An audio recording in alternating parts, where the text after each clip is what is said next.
Ready?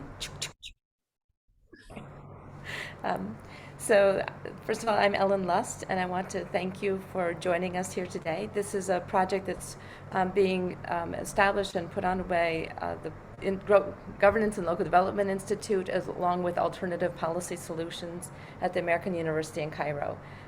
And I'm very grateful to Ghadir Hussein, who's worked very hard to coordinate this, and to Thabit Jacob, who's going to be sort of moderating and leading the discussion, and also to Soha and everybody at Alternative Policy Solutions for joining us in this effort. So Soha, I'll let you say a few words, and then we'll turn it over to Thabit. Thank you, Ellen. Thank you everybody for joining us today, and thank you Ellen, Ghadir, Thabit, thank you all for putting this together. I just wanted to briefly welcome everyone here. This is going to be, we're very looking forward to hearing all your insights on this very important topic. And I won't take up too much of your time because I know we have more interesting things to talk about in this panel. So thank you all once again for accepting our invitations, and over to you, Thabit, I guess. Thanks a lot, Ellen, and so on. Welcome, everyone. So good afternoon from Gothenburg. Welcome to this FEST roundtable. We're planning to have 2 more roundtables in the fall. Today's roundtable is on agriculture and local adaptation in the Middle East and North African region. Before I introduce our panelists, let me just say a few words about the theme and the field, because I'm sure not everybody joining us today probably has been following. I think we know that the climate change adaptation debate has been huge, and it's such a critical debate. Some of this discussion have been very international. When I say international, very much in the sense of the global international climate framework. Since the Paris Agreement in 2015, discussion around adaptation have been huge and massive in many ways. The Middle East and African region has been also very active in these discussions. I think back in 2012, some of you might remember, Doha hosted a COP18 in Qatar, and Morocco did host a COP22 in Marrakesh in 2016. Egypt will be hosting COP27 later this year, and next year the COP will be in UAE. But I think a lot of these international agreements have got this huge global mandate, and some of the kind of the local dynamics tend to be somehow skewed, and I think that's what we're going to be hearing a lot today from the panelists. So quickly to introduce we're supposed to have 5 panelists, but we've got only 4, so Iyad is missing. So we've got Professor Yahya Gumar, who is the director from the Institute of Environmental Studies at the University of Khartoum. He does research mainly in the fields of climate change, natural resource management and development. We've also got Dr. Mohamed Saleh, who is the head of the agricultural training and extension at the Faculty of Agriculture from the University of Khartoum. His area of interest include climate change, with major emphasis on adaptation, environment conservation, land use change, soil and water, and also remote sensing. We're also joined by Dr. Nadim Farjala, who is the director of the climate change and the environmental program at the American University of Beirut. His research mainly focused on the impact of climate change in human settlement, security, and the nexus of water, energy, and food, and climate change. He's focused quite a lot on adaptation and resilience, and also quite interesting, he has a background in the private sector and consulting as well. And finally, Khalifa Zaid from the Center of Environmental Studies at the Sultan Qaboos University in Oman. He's an assistant researcher there. He does a lot of stuff on environmental issues, has worked on climate change, natural resource management, among other things. Dr. Ayad, who is not here, is from the American University in Palestine. Hopefully will join us later. So before we get started with the theme today, I just want to, because we're discussing climate change adaptation in the agricultural sector, but before we get into that, I think I just want to ask the panelists to kind of give us a sense, to paint a picture of climate change in their respective countries before we get into the theme of local adaptation in the agriculture sector, to kind of get a sense of how climate change kind of manifests itself in your respective countries? Just briefly, a minute or two. Let's maybe start with Sudan.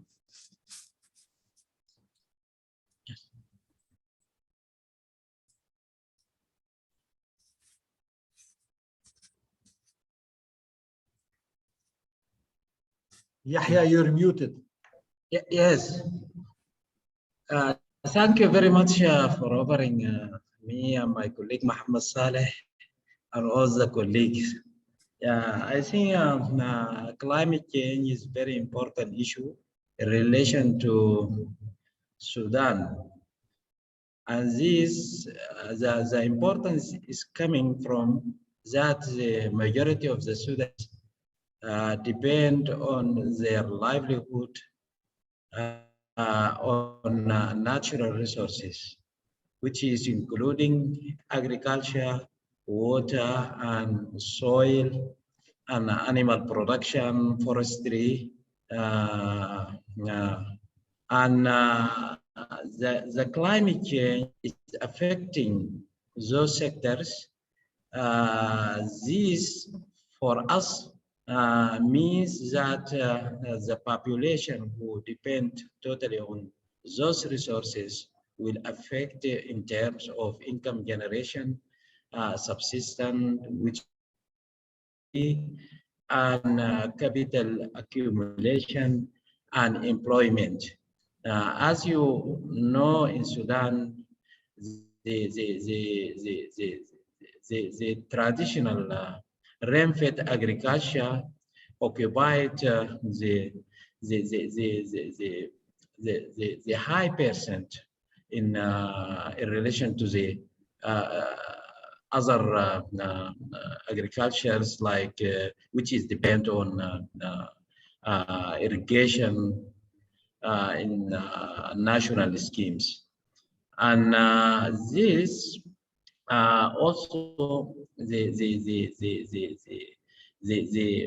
climate change, which is appears in terms of the reduction in rainfall pattern and distribution over the rainy season, and also the increase of temperature, and also the failure of the agriculture season, I mean, in terms of production. This also lead to conflict over natural resources. Also, that is another picture of all the results from the climate change. I want to conclude that climate change have very important impact on Sudan, as it depends on natural resources at the local economy, and this also for the national economy. This also lead to that the agriculture sector to implement some adaptation strategies, and by using local knowledge in some areas, and in some areas scientific knowledge that has been produced from our academic stations. Thank you. So we'll get yes. into those. We'll get into those in the course of the discussion. But that's a very good picture of you painting there about Sudan. Let's go to Lebanon next. Maybe I will invite Mohammed Saleh also. Oh, absolutely. We have got two has colleagues from Sudan. So add. if Mohammed Saleh could say, Yes. absolutely. Yeah. Mohammed Saleh also. Okay, thank you for this opportunity. I will try to share with you my screen. So that I think that the climate change Sudan is considered to be exposed very heavily to issue of climate change, and it according to Sudan Meteorological Station, the changes mainly they are can be outlined as extreme weather event, basically in the rainfall in the term of intensity, distribution, and start and cessation. Also, there is fluctuation in daily temperature and also occurrence of heavy sandstorm. Normally, during our off-record talks, that they speak about problem of flight, and even this sandstorm sometimes can affect on the aviation and flight. Also, there is a shift of rainfall ISO height towards south, and this of course make a very serious problem of shifting in agroecological zone in the country. Also here there are some maps showing that Sudan is starting from the desert at the north, semi-desert, dry, semi-dry, and sub-humid. And nowadays, this for the 1971 to 2000, now there is some shifting in these zones towards the south. Also, minimum temperature and maximum temperature witness some fluctuation as a result of climate change. It is very important to mention that the Sudan climate is continental. So basically, it influenced by the global one. It is influenced by Atlantic oceans and Indian oceans, and any changes in sea surface temperature will definitely make changes in our climate. Because in the country there is no water bodies in the country, so most of the climate is influenced by the global one. Also here shows some fluctuation in temperature in some meteorological station, Medani and Kassala stations, and you can notice that there is a very pronounced fluctuation in the mean temperature.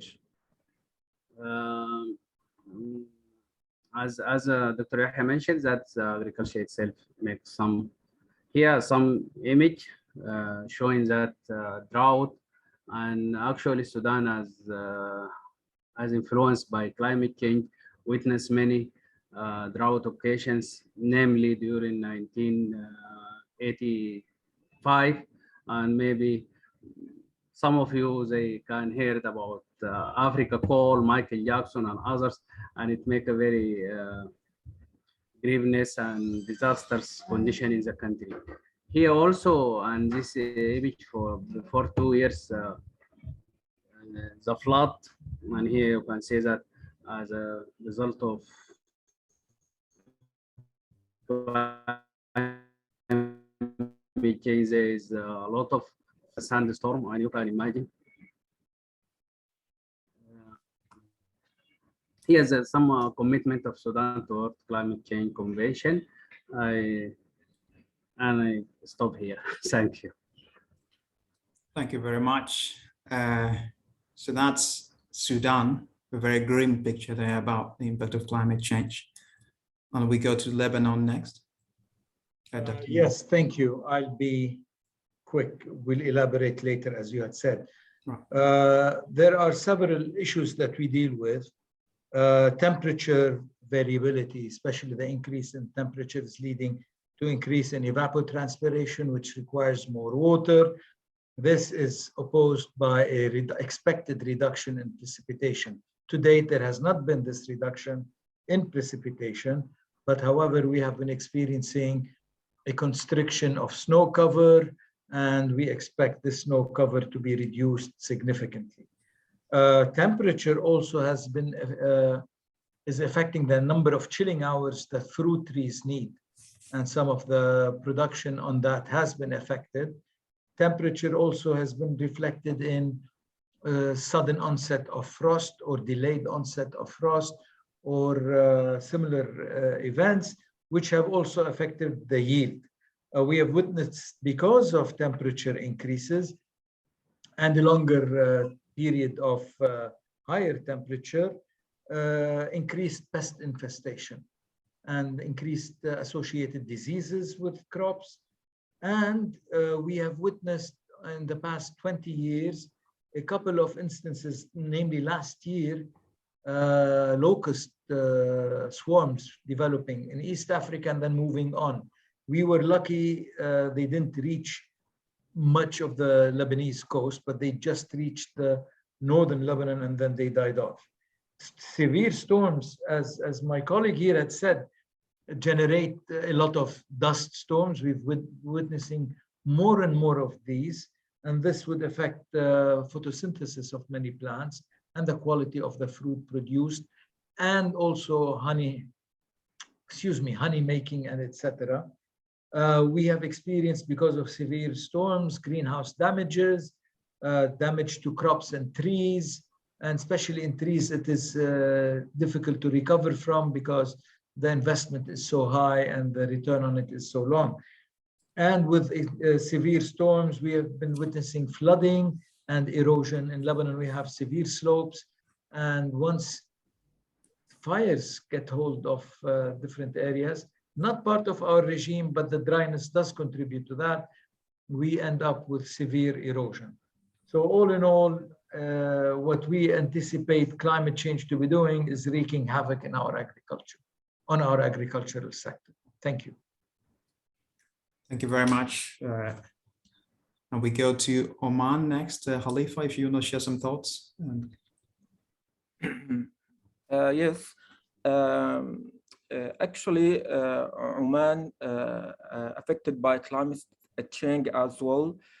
Especially we can recognize two things. The first thing is the drought waves. Some area in Oman is suffering from the drought, and the drought is affect the soil and water.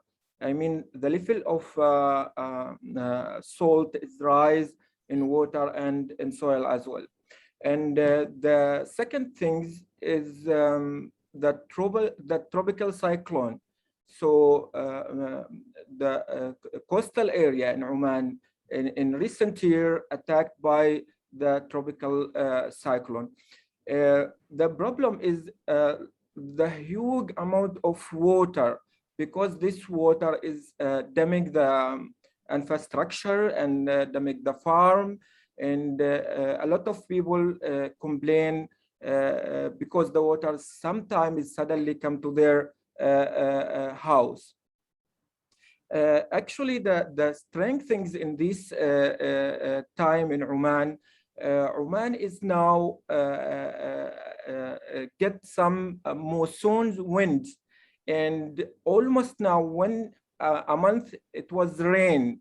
And this rain actually is unusual in Oman in July. And the farmer now is starting to complain from the rain, actually, because the rain is damming the date palm, the crop of dates palm, because the dates palm needs high level of temperature and need a dry wind. So this rain, it's damage the crop of date palms. The strange things, I was looking at the temperature last week or days ago. In London it was 36, but in Muscat it was 31, which is something I think it's happened in the first time in Oman. Thank you. Thank you very much, Khalifa. Now, I think it's good to get that, broader national pictures on how climate change is sort of manifesting itself. All of you have hinted about the impact of climate change on the agriculture sector. I want us to explore a bit more on this subject. I think we all know, I think for most of you in the field, that the link between agriculture and climate change is so complex. So briefly, if we can explain this complicity, and then why is it so important to kind of understand this link between climate change and agriculture? So if I could go back as we started again with Sudan, if you could briefly explain, why is it so important to kind of understand this link between climate change and agriculture? We could start with Mohammed Salah, if you're okay to go.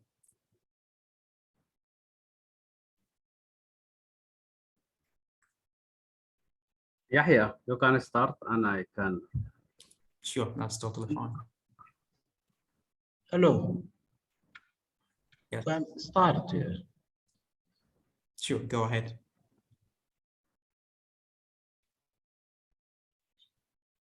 Sorry. We are talking about the links, yeah?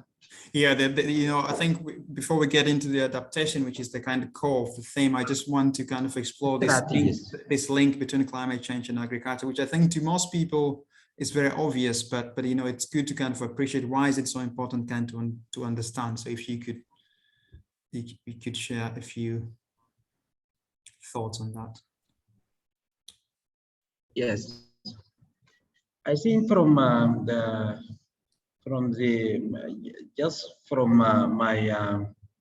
previous speech,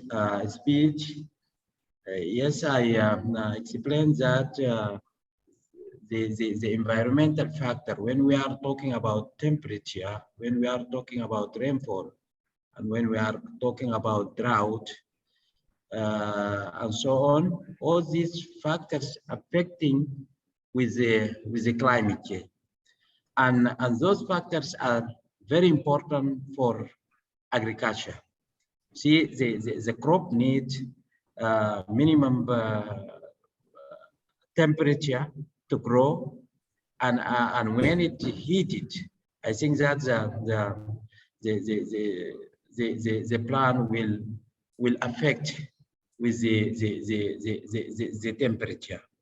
And also when you are talking also that the climate change, we know it affects the rainfall. In the rainfall will get scarce, and the distribution of the season also is not equal, so that the season sometimes getting very short, so that this affects the water requirement of the crop that in question. And due to that the productivity per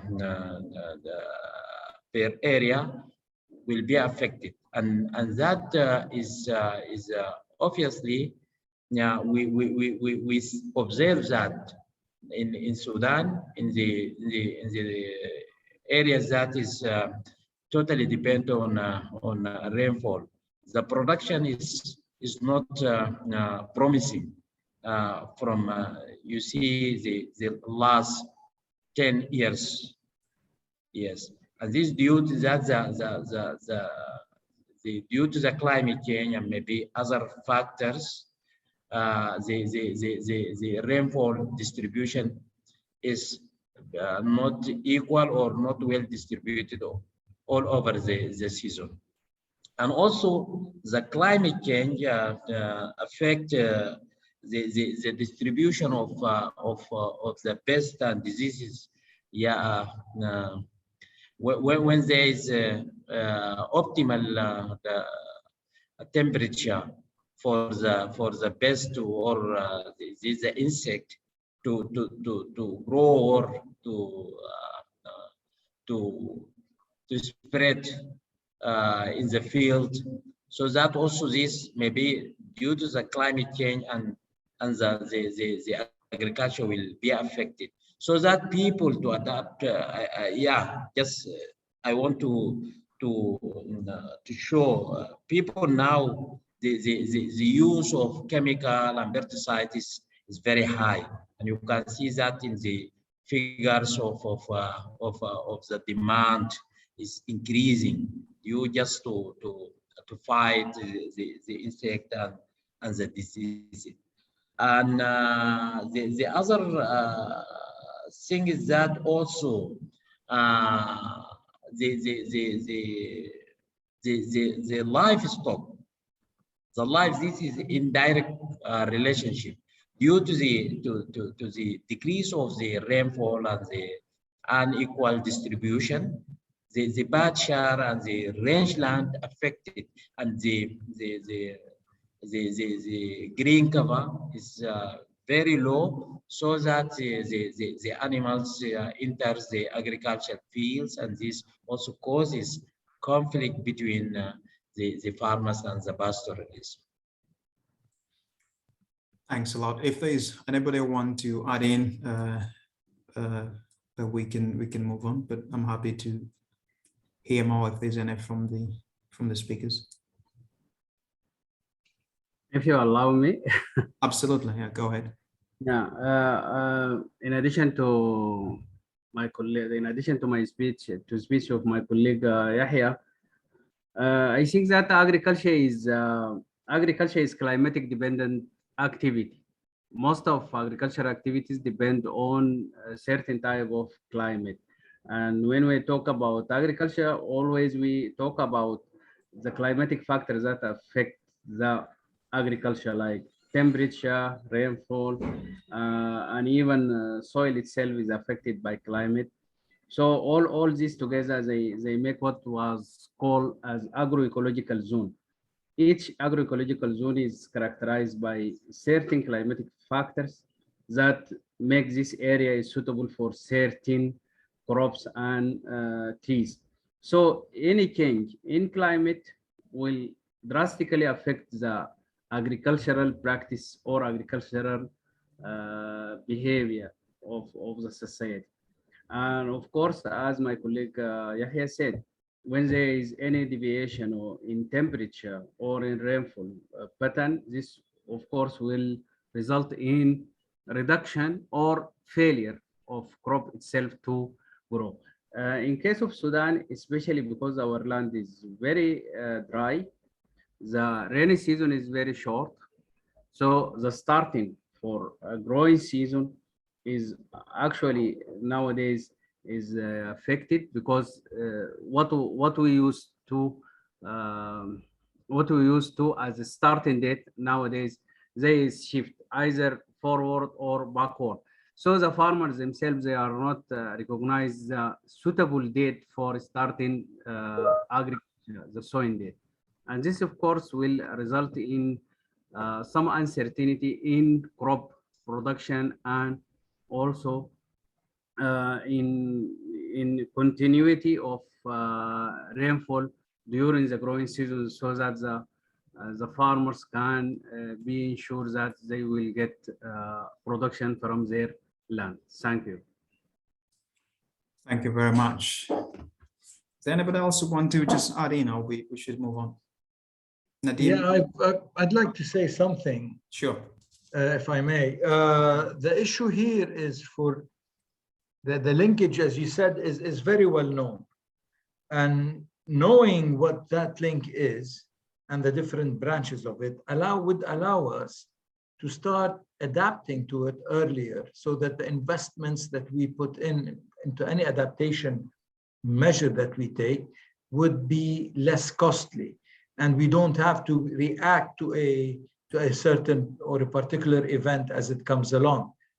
So we can start adapting by producing the varieties of crops that are drought or salt tolerant or temperature tolerant, or that require fewer chilling hours or no chilling hours.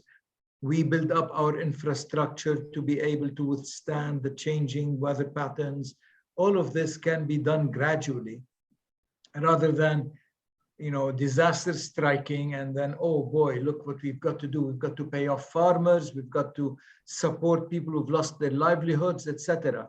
At the same time, we can identify areas within our agricultural zones that can no longer sustain the level of agriculture that we now experience.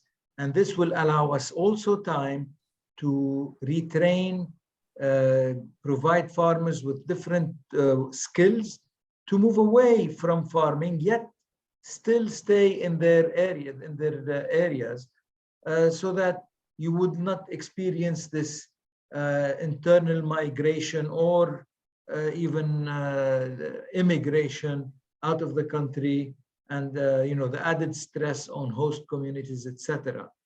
So for us, knowing the problem, what the issues are, we can start planning ahead to counter these in many ways. Thank you. Thank you very much. Khalifa, you want to add anything there? Or?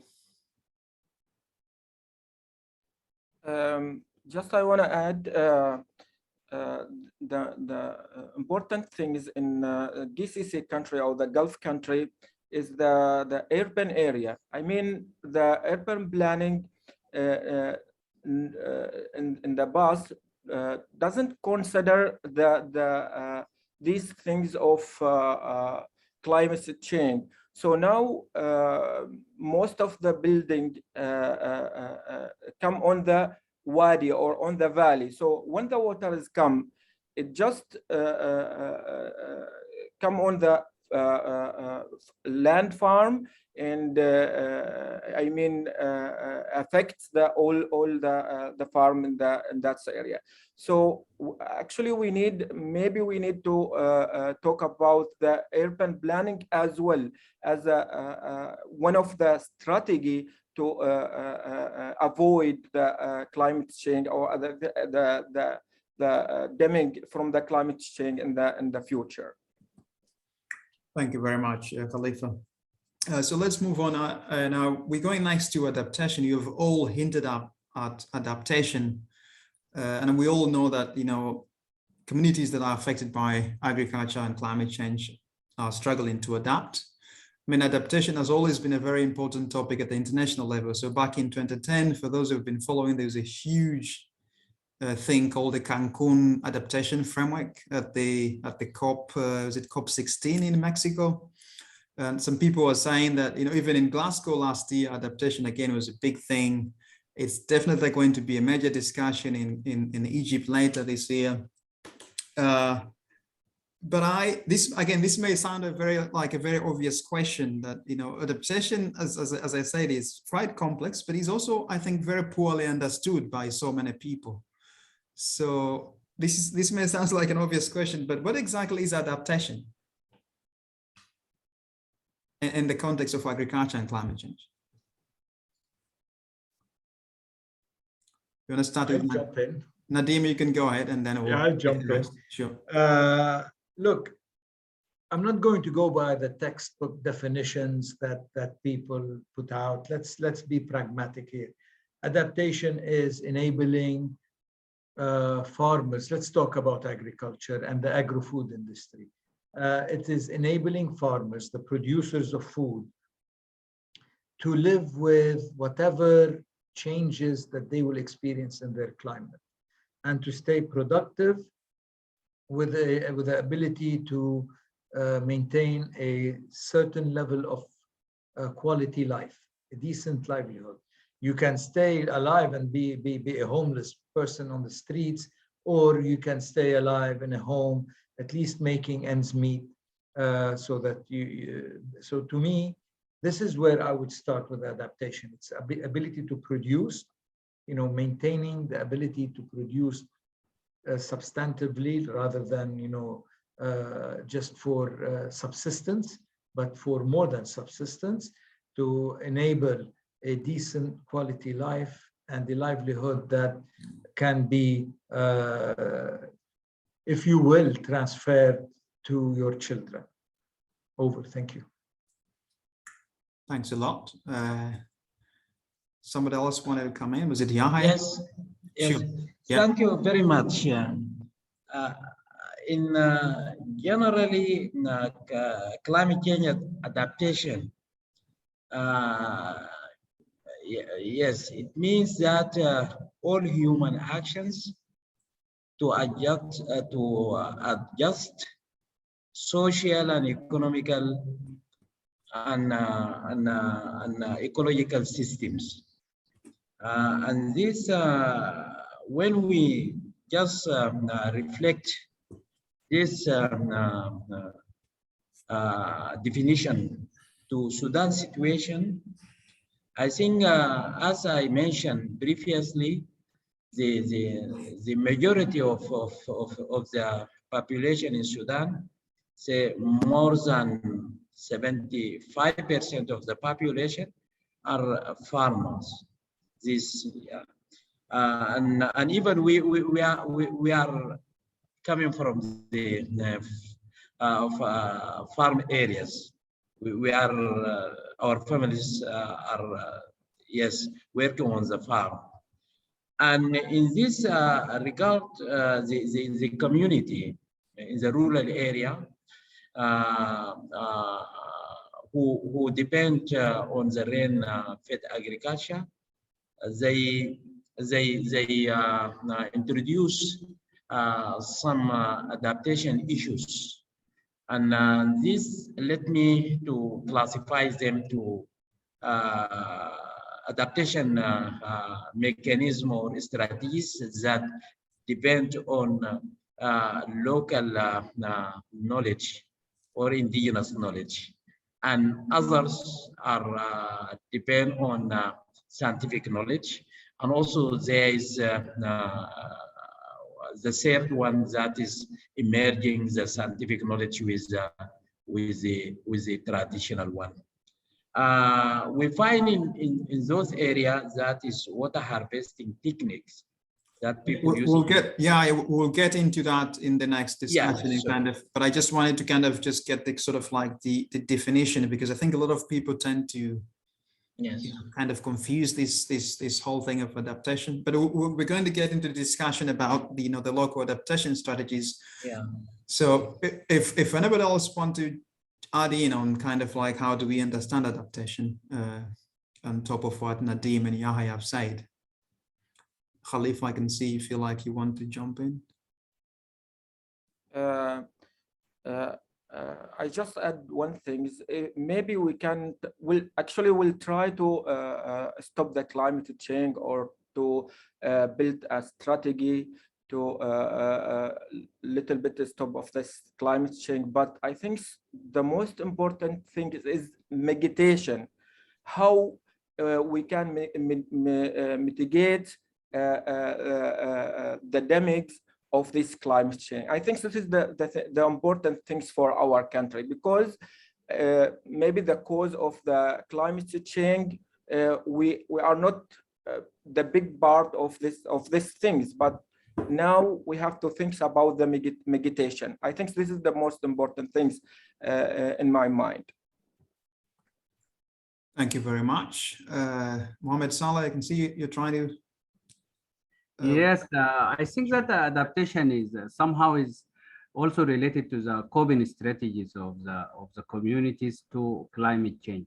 It is a way of survival, how the people can survive within the prevailing condition of climate change. So somehow it also can be conducted with the coping strategies of the community to adaptation. Thank you. Thank you. That's a very good addition. Now, I mean, we know that the Middle Eastern and North African region is similar in many ways. It's also very diverse in so many ways. And we're talking about adaptation. We're now interested to hear some of those local adaptation strategies in your respective countries. How do they look like? In what forms are they manifesting themselves on the ground? Which levels of government do you see them at, the central level of government or local government? And as Yahya was saying, are these inspired by indigenous knowledge? Are they a mix of, scientific and traditional knowledge? So we really want to dig deep into this. If there are particular very promising adaptation strategies that you have been observing in your respective countries.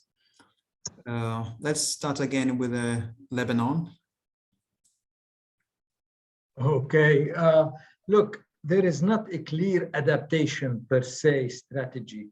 There has been some work done whereby we combine adaptation with response to disaster risk reduction, combine those, and which is a decent approach. Now, this is still ink on paper. Very little has been implemented. But a lot of farmers on their own have been adapting to a changing climate. For example, they realize year on year that certain varieties of apples are not producing, so they shifted, and they tell each other. So it's peer-to-peer support. We've got the Lebanese Agricultural Research Institute. That's part of the Agricultural Ministry of Agriculture. They inform farmers on the certain events, weather events. So this helps farmers adjust either their irrigation or their protection, frost protection, etc. So there are bits and pieces going around, and there is not a concerted effort yet. Some cooperatives are functional, but they are not that functional. They are more political than looking after farmers. Some of the adaptation level. There is something you said about is it central or local? It has to be everything. And people start pontificating about we need a top-down approach and the political will and all that, or a bottoms-up approach and all that jazz. This is not leading anywhere. What is needed is to have the proper environment in terms of laws, regulations, and institutional frameworks. Local authorities have to be empowered to enact certain ordinances or whatever that help absorb some of the shocks, and that allows their communities, that would allow their communities to be resilient to these shocks that are coming through. And then farmers, through cooperatives, through water users association, through interaction with universities, because universities do have a role to play. All of this has to come together, and it is easily done. It does not require a huge amount of investment. It does require investment, of course, but we can do little things cheaply and then move on to the more expensive infrastructure, variety, some of the scientific research that goes on. So these are some of the adaptations. We've seen some of the adaptation measures here in our part of the world, and these are not only to climate change, but to conflict as well. So a lot of the seeds that were, the seed bank that was run by ICARDA in Aleppo was taken and stored in Lebanon, for example, away from conflict. And what we see in Norway, I think Norway, where they have the global seed bank up in the Arctic. So that's another form of adaptation that transcends any local, national, or regional adaptation. It's a global adaptation. So it is everybody owning up to their responsibility and acting on it. Thank you. All right, I'll get back to you on that, but let's get more from the rest. Khalifa, you want to tell us a bit more about how farmers are responding to adapting to climate change? Are there any promising adaptation strategies that you're seeing in Oman? Actually, so far there is no adaptation strategy for the agricultural sector itself, but we have adaptation strategy for dealing with the tropical cyclone or tropical event. Now the government, after the cyclone, they pay the farmers. They pay them money if they lose farms or lose their crop production. They pay them money, but still now there is no clearly adaptation strategy. Now there is some study which now focusing in how they protect the farms area, and in some area they starting to build dams to protect the farm in some village. But as I told you, there is no clearly adaptation strategy for the agriculture sector. I mean, when you say that, I suppose you mean like a centrally coordinated, sort of like a government coordinated. You're not referring to the farmers at the local level. Yeah. Right. Before we get into our Sudanese colleague, I just want to say, for those of you who are following, feel free to drop in questions on the chat function. If we have time, we'll get into those at some point. The Team Sudan. I don't know who want to start first. Yes. Okay. Yes. Yes. I think Yes. you break down. You're breaking down. For the Go ahead. for the Sudan, there is I think your connection is. there is Just feel free. Feel free to turn adaptation on. strategies is not good. Go ahead. I think the connection was kind of. Go ahead. Okay. You can try to just switch the video. For Sudan, yes, for Sudan there is adaptation strategies to climate change. As I mentioned before, like water harvesting techniques that people use in the dry the run of water during the rainy season. That is one technique. The techniques is agroforestry, planting trees with crop in the same time or on after and in this agroforestry, we have that in Sudan. We have the gum Arabic bit. Maybe you know gum Arabic. That is from Acacia, Senegal. Traditionally, people use this type of agroforestry gummy with the groundnuts and sorghum,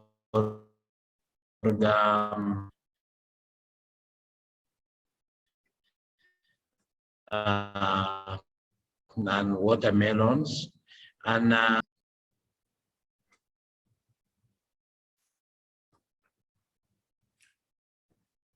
think Yahya, if you could try to turn off the video, your connection is a bit. water when there is like float, and also reducing the temperature, because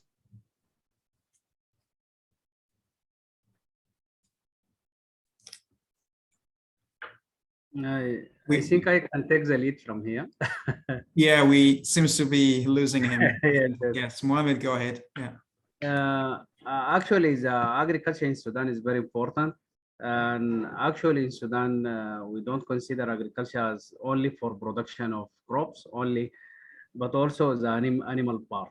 So agriculture in broad sense, that include production for crops and also the animal production in Sudan. And also agriculture in Sudan they are main two systems that rain-fed agriculture, which is yes, really affected by climate change during the summer when there is and mostly related with the rainfall. But in case of irrigated one with artificial irrigation system, mainly from dams of Sudan, Sinnar and others, and in irrigated sector, they are two seasons, summer, which is somehow is not affected because the temperature in general is high, but for the winter crops, it very affected by climate change because any variation or fluctuation in daily or seasonal temperature will seriously affect the production of crops.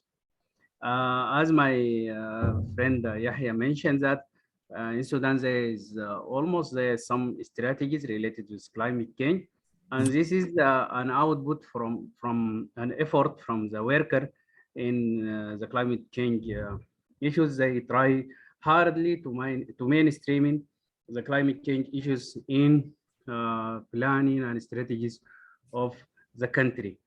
At the local level, of course, there is some coping strategies related with climate change. As you know, we live in dry area, so the people there, they are real survival. They are very used to fluctuation and changes in climate change. So they adopted many practices, as Prof. Yahya said, water harvesting techniques, agroforestry, and basically gum Arabic. In addition to that, nowadays, I think there is a sort of adaptation by farmers that include crop diversification. They change from monocropping to multi-cropping, and this is a very clear and obvious in the rainfed sector. In the past, they used to grow only one crop, mainly sorghum for food production, but nowadays they change from this sorghum, groundnut, sesame, millet, and cotton.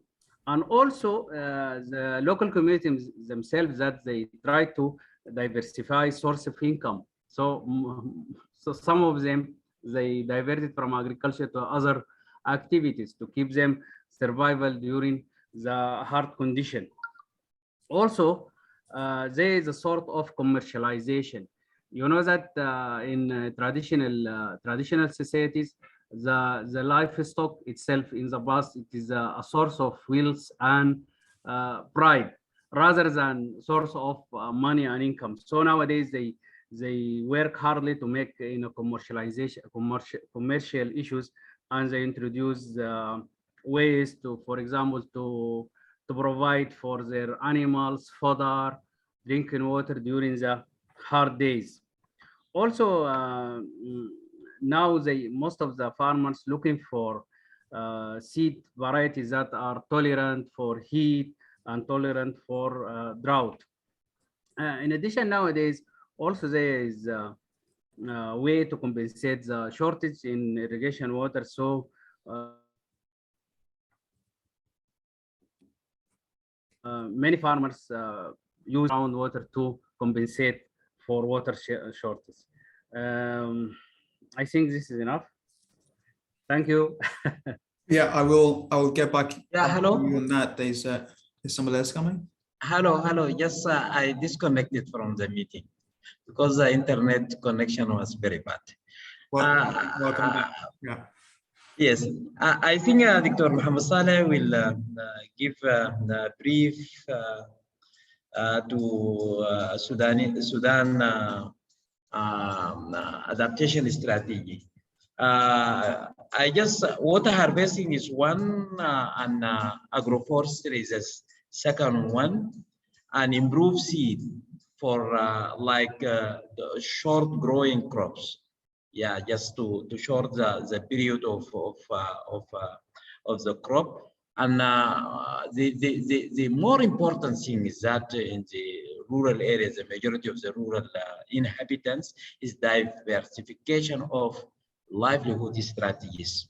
That is, you find the farmer has a farm, has animal, also he's a trader of forest products and something like that. And the last one is the dependency on social capital, because also people depend on the social capital, like relatives. We have the majority of people who just working in outside Sudan, they just transfer money back to home to adapt to the shortage of rainfall when there is not enough productivity. Thank you. Thank you very much for adding that. I have a couple of questions on Sudan, but there's a question here from Ellen to Nadim. Nadim, you've seen it, or you want me to recap it for you? You're still muted. I just looked at it now. If you want to recap it quicker than I can read it, maybe. Yeah, Ellen is asking about the short gain versus long-term gains of those adaptation strategies that you mentioned. Yeah, and I'll just chime in here a bit, because what I'm asking is the examples you gave are cases where you have immediate gains, right? So I move from a variety of apples that are not doing well, and I hear through the grapevine that another variety does better in this climate, and so I've changed, right? But there's other things we can imagine that are in the short run, very costly, but have a long-term gain to them, right? So I moved from seed varieties that are, you know, in the short term give me more yield, but in the long run are actually not going to, you know, not going to survive as well. So there's things where you have to have kind of an upfront investment that's larger than what farmers would be initially sort of incentivized to do. And we can think of central government sort of, you know, ways to solve that. But I'm wondering if you've experienced or have any sort of examples of community level solutions to those types of problems. And look, most of these solutions are in reaction to a longer term window that, you know, or a wider window time frame that farmers have experienced. So over a period of 10 years, they realize, and by the way, let me caveat what I'm saying here. Most farmers, Lebanon has several microclimates. And along the coast, you see intensive agriculture in greenhouses, some citrus production and some banana production. And banana production in some places has moved sort of indoors into some form of greenhouses.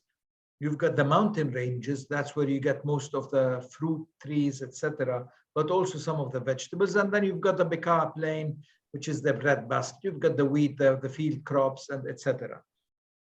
Most farmers in the mountains are, and that produce fruits, etc., rely on other jobs than agriculture for main sources of livelihood. And most farmers, and in the Bekaa, it's the reverse. Most farmers rely on farming, but they do have a secondary job. Why am I saying this? Because sometimes farmers, you know, take a longer time to react. You know, they can take a hit on their fruit trees, etc. And then they see, look, over this 10-year period, I've really done poorly. And this fellow right next door has been producing more and more over those years, so why not move there? They sometimes are ahead of the curve, ahead of some local research on agriculture. So the reaction is basically a community reaction, a community-based reaction to something that's happening. And some of the farmers are very curious, and they do go after professors, researchers. They go on the internet, they reach out to seed producers, etc., to find different varieties. And recently in Lebanon, the onset of this economic crisis, the meltdown that we're experiencing, and with COVID before that, has pushed people back into farming in many areas. They pushed people out of the cities into farming. And they have realized, some of these people went in gung-ho, and then they realized, oh no, it's not as easy as, you know, as it's made out to be on TV. And so they then either start investing in it and thinking about it, or they, you know, they bug out. But it's interesting how the dynamic is shifting back to agriculture as a livelihood. And, you know, for now with the Russia-Ukraine thing, it's about food security and all that.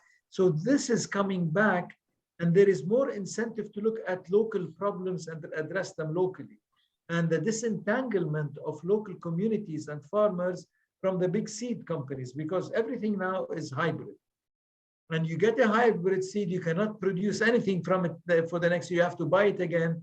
And for the Lebanese farmers, it's fresh dollars, that you call them fresh dollars, that's real dollars, versus the local currency, which is lost 90% of its value. Farmers cannot purchase this. So what do? They try to find different solutions and locally produce solutions. So in a way, we are trying to adapt to immediate crises now, but with an outlook that supports us in the longer term. So way down the road, people can say, look, we learned from what happened back in 2020 or whatever, and this is how best to react and how to move on and be more resilient. I'm sorry if I didn't answer directly, but this is the That's super helpful. Thank you. Thanks. Thanks. Thanks a lot, Nadim. I just want to go back to Sudan, and I mean, there are a couple of things, but for the interest of time. So, Dr. Mohammed, you talked about the process of mainstreaming adaptation. And I just want to get a bit into the politics of this. I mean, and where do local government comes in? Are they just on the receiving end of this process? Are they, at the driving seat of this process? If you could say a few words on that. Actually, the mainstreaming of the climate change in national policies it goes on local and central level in the both of them, and it's especially this is the mandate of the Higher Council of Environment and Natural Resources. They have carried out, or they conducted a lot of workshop for the policymaker and also for decision maker in the Ministry of Agriculture. And personally, I work in many committees related to the climate change. And in all these committees, there are representative for Ministry of Agriculture and other stakeholders. So the mainstreaming is going on, and also at the local level, there are many workshops conducted during implementation of projects that normally funded by GEF or GCF or other institutions to publicize the issue of climate change at the local levels. Thank you. Maybe Yahya, you can add something also, because Yeah, you are working. I think also there is the national adaptation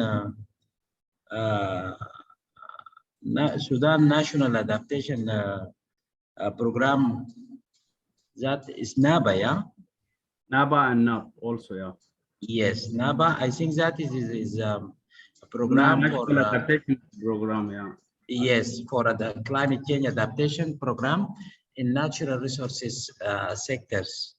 And as Dr. Muhammad mentioned, there is also like integration or cooperation between the national level and the local level. Local level including the states, because we have central government and we have states government.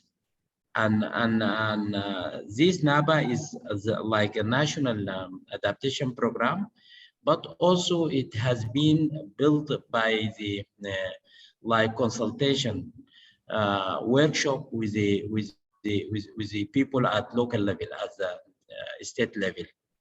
And when it has been built, this adaptation action plan define what kind like need assessment, what kind of training that people need at local level to be more adapted with the climate change, and what is the kind of soft technology that the people need, what is the kind of hard technology that people need. I think that is what is so far happened. But in general, the adaptation plans, this action plan is well integrated in our country policies and well and participatory developed. And I think that is the reason that we are happy that it will successfully will be implemented. Thank you. Thank you, Yahya. Finally, I mean, we're interested in the issue of, it's sort of like become a buzzword, climate justice. There's a big interest in the so-called climate justice and issues of equity. I mean, for those of you who have been in this field, there's this expression that climate change is kind of a threat multiplier. It tends to kind of increase the risk of the most vulnerable groups. And here I'm talking about women and ethnic minorities and indigenous groups and those kind of people. I don't know if there are these kind of incidences in your countries where there are kind of gender implications or justice implications of impact of climate change in the agriculture sector, or there are particular ethnic minorities that perhaps tend to be more affected than others. I know the countries are not the same, but if there's any thoughts on that aspect of justice and equity, it would be nice to hear. We could start with Alifa. I can see you're ready to get in.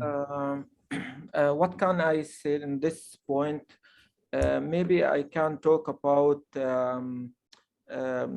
people sometimes complain about the unfair of giving money from the government after the cyclones or after the Wadi or Valley floods. So they feel that some people get more money and others not get that money. So they complain from this issue. And I can talk about another points in Oman that some people who they live in small village in the mountain, they complain as well from the response. They always say we not get immediate response. I mean, always the governments, it's delay to repair the infrastructure, the roads, and what else. So I think these two things I can say that for now. Thank you. Thank you. Let's hear anything from Lebanon, if there's some of these issues. Yes, we just at the Issam Ferris Institute, my team and I concluded the study 9 months ago or so for the World Food Program, where we looked at the impact of climate change on rural livelihoods. And we identified areas in Lebanon that are supposedly hotspots for that.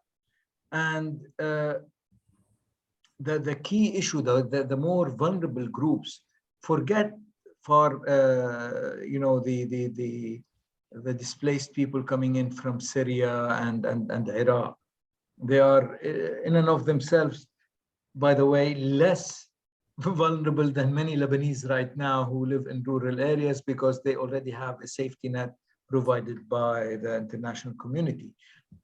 Farmers who have only farming as their sole source of income were found to be very vulnerable in what they're doing. And this is critical because there is no other source of income for them than farming. And once the impacts of climate change become irreversible, they have no other recourse to do but up and leave. And many are doing that already. And this is where the vulnerability becomes problematic. And the injustice of all of this is because there is not much of a kitty or fund to support farmers from damage to climate change.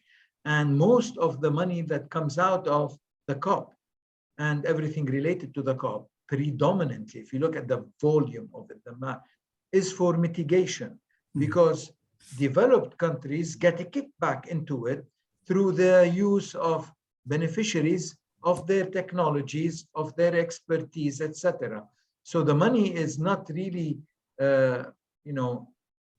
supposed to support that's supposed to support the beneficiaries, is really just, paying a form of lip service to that. So there needs to be a concerted effort on adaptation.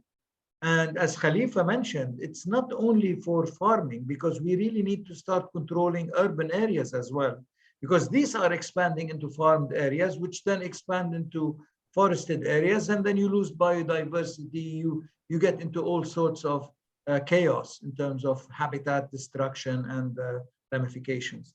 So all of this has to go into a better adaptation fund that is country specific and community specific. This issue of vulnerable group, etc. Let's look at human rights. People are human and they have their rights irrespective of gender, race, ethnicity, or whatever it is. There are rights that have to be respected. And this is what should be the guiding principle for us, at least this is what I believe, as a humanity. If I can push back a little bit on that, Nadim, the general perception is that, some of these groups are more on kind of a more disadvantaged position than the rest. So we're talking about women, refugees, indigenous populations. So I appreciate your point about human rights, but some of them are not as, they are not on the equal footing as compared to the rest. But but what we experienced in Lebanon is the flip. We got refugees, we took them in, and now we experienced the meltdown. The refugees are better off than we are. So the vulnerability is an issue, is sort of transient. And if you address the core and in the process of reacting to causes of vulnerability or the risks that are there, if you, not you personally, but as international community, if the risks are addressed without any strings attached, then this vulnerability sort of levels. I understand that there needs to be a leveling field. When we talk especially about women and girls, this has to be done integrally within communities rather than imposed from above, because we have to change the mentality and the social culture, the cultural approach that's out there. Right. There's a question that we'll come back to it later from Jeff. Let's go to Sudan and hear some of these justice and equity issues. I don't know if who want to go first. Yahya, you want to go first? Yes, thank you. I think the climate change, the equity and the is very important issue in Sudan. And however, we have some region affected by internal war between ethnic groups. And you heard about Darfur, and the majority of the people have been displaced from their original areas, and they come and just they be in camps. And those people, they are very vulnerable to the climate change, and sometimes also the number of the household, I mean the number of people within the household is increasing, and the majority of the supporting UN agencies that give people with food, with some basic needs, they left the country, and now they are very vulnerable. And the same, and the thing that from our side, that the government also there is a lack of like microfinance to enable people to start the agriculture early in time, and to support with the improved seeds, and also with training, with and also with development of intermediate technologies that support people. Moreover, the market chain is not well developed, so that the people produce in some years a very abundant of harvest, but in reality there is no market, and the available market that is just nearby, that is have very low prices. And so this also push the people, or enforce the household, I mean the husband, to migrate to big cities to look for employment or other good chance, leaving behind the children with a mother. The mother suffer a lot because there is no direct support. The agriculture sometimes is failed. Also the areas that have been cultivated is very, very limited. And I think Sudan needs improvement in such equity and this aspect of the climate change governance. Moreover, also the youth, the other sectors that have been affected by the climate change aspect. You find within the house like 2, 3 graduate students from the university, from Faculty of Agriculture, but they don't have enough land because they left their original land to this camp, and they suffer because I also when I was in Zalingi, that is Central Darfur State, I sit with a student because at that time I was appointed as the vice chancellor of the university. I sit with a student. I say, what can I do for you? It is to be graduate from Faculty of Agriculture. It is enough for you to survive, or you need other additional skills. I think that is training that improves the skills of the youth to adapt with the climate change. I think that is will be a good issue Thank you. for us. Thank you very much. That's so we should not think about, we should also think about the youth as well. Dr. Mohammed, you want to supplement a bit? Yeah, actually, my colleague Yahya elaborate a lot and he explained all the situation in Sudan, but maybe we can add normally in our society, the most suffer ones, they are the women and the children. And of course, the most loser one is the society itself, because as a result of internal displacement, they expected to have societal distortion. And this, of course, will lead to what we call here a ruralization of the urban cities. So most of the internal immigration goes to the near city, and shows that the urban life itself, it deteriorated as a result. I think women and children, of course, they, and as also Prof. Yahya said, the youth themselves, they lost chances to have a decent life as a result of CEC. Thank you. Thank you very much. I think, you know, people are saying that, you know, the justice and the equity question will perhaps maybe be the biggest topic later in Sharm el-Sheikh this year for COP27. It's such a complex issue. There is a question from Jeff to Nadim.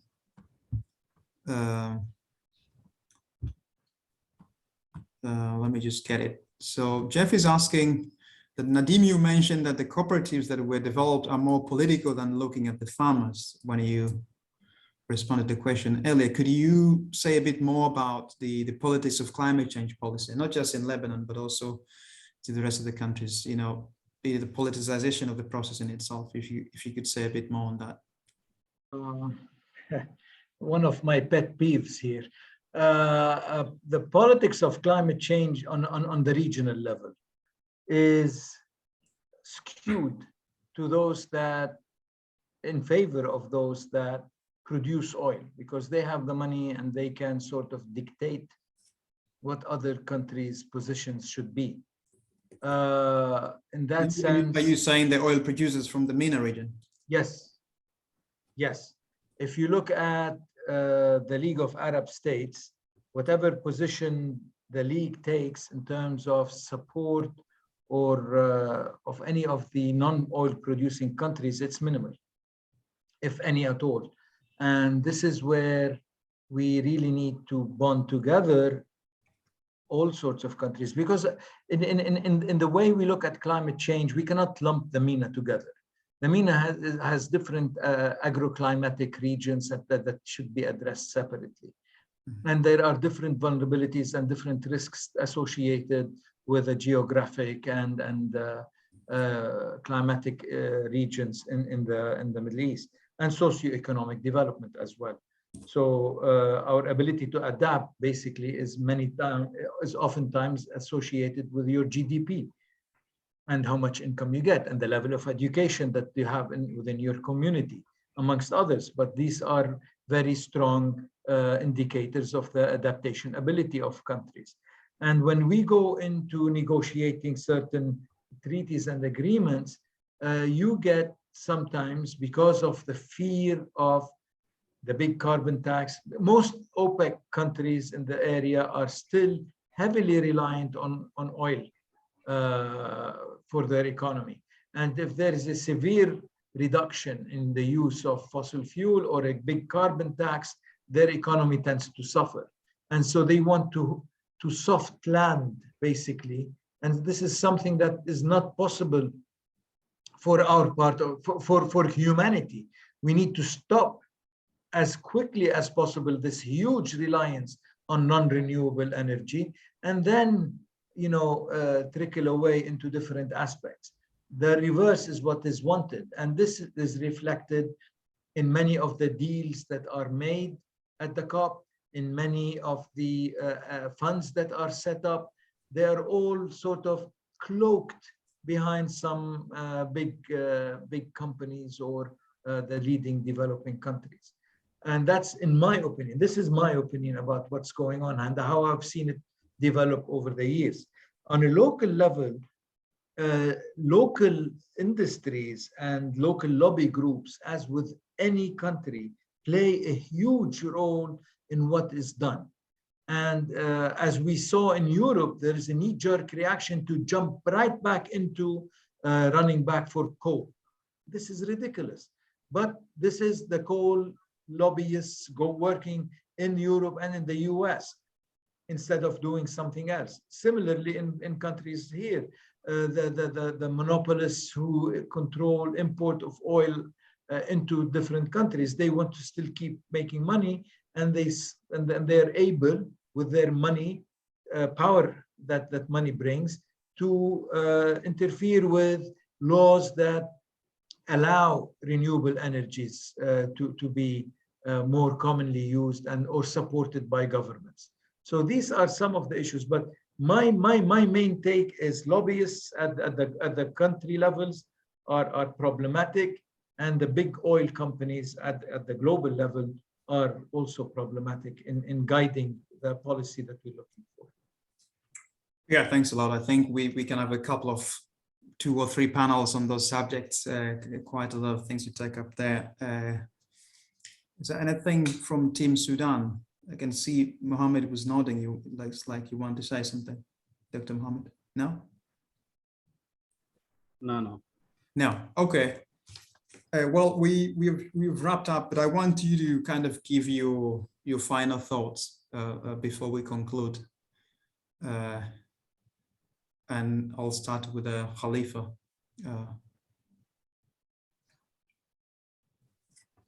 Actually, I agree with Nadeem. We need to maybe play more role on to build the policy, especially in the that's country who is protect the oil.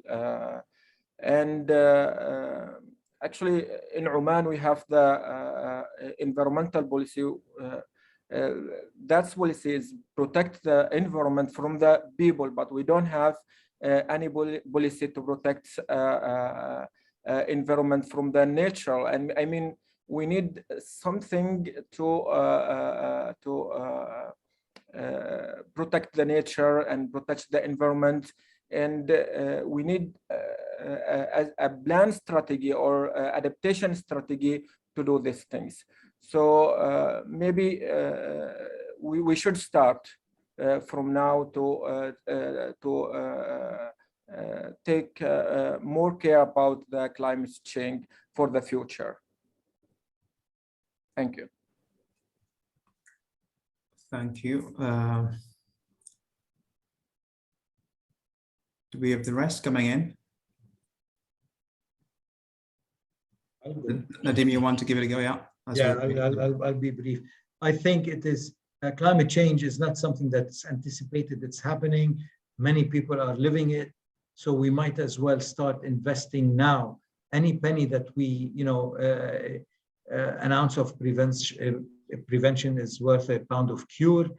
It's the same. If we start now investing in adaptation funds, in adaptation measures at all scales, local, national, regional, that becomes cheaper, and we can help focus. Then if adaptation is there and the mechanisms are there, then we can in part turn our attention to stopping this stupid reliance on fossil fuel, over-reliance. We'll never get rid of it, but let's manage it properly.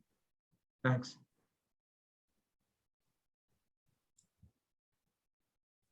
Yeah, hi, you're next. Yes, for me, I think the climate change politics, when we talk about climate change politics, in Sudan, we have like sectoral policies. Each natural resource like forest policy, agriculture policy, water policy, but in reality, those policies has been developed in isolation with the integration of all sectors. And I think for us, we have to do this to make like integrated natural resources policy, because in climate change, you see sometimes if the policy is working against the sector, this will create problems. That like in Sudan, when you remove forest, means that you encourage the desertification, you encourage the water runoff. And the other issue is that it is very important to look the losses from climate change. For instance, the very vulnerable groups of people like refugees, youth, children, and overage population. And also, I think the scientific institutions has to link and cooperate with the implementation institution so as to transfer the successful lesson and to be seen on the ground. And I think that is will be very promising way of doing things. Thank you. Thank you very much. Actually, I start from the last sentence of Prof. Yahya. Actually, there is always climate change is a fact, and it occurs, and we suffer from it. Agriculture is very important for Sudan. It's considered the backbone, but always to solve problem, there is a need for research. And actually, I'm very happy that this roundtable is organized by academic institution or research institution, because there is always gap between researcher and executive entities. And even within the IPCC, there is no real research. Normally, they just synthesize what is already existed research without any investment on the research to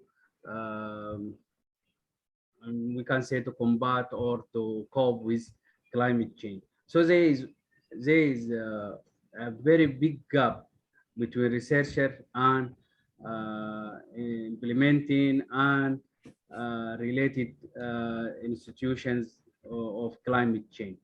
And this, of course, to some extent, also raise the need for domestication or nationalization of strategies. What is good in Sudan is not, perhaps is not good for Lebanon. So that there is need for some national strategies, national practice, and this, of course, will can be done by conducting a policy science society dialogue. Policy science society dialogue is very important to make the necessary nexus between the main stakeholders, that's the policymaker, the science community, and society, to develop or to adopt what is emerged from the science. Yeah, I am still that stress on the issue that the gap, the filling of the gap between researcher and institution is very essential issue in the process of combating or adapt to climate change. Thank you. Thank you very much, Dr. Mohammed, and thanks to you all the panelists. We have come to the end of this first roundtable. We, as I said in the beginning, we hope to have 2 more roundtables in the fall, hopefully in September. The goal is to keep the same theme of agriculture, but we will explore if people want to discuss something else along the way. But thanks a lot for joining us today, and see you hopefully in September. Bye. Thank you. Bye bye. Okay.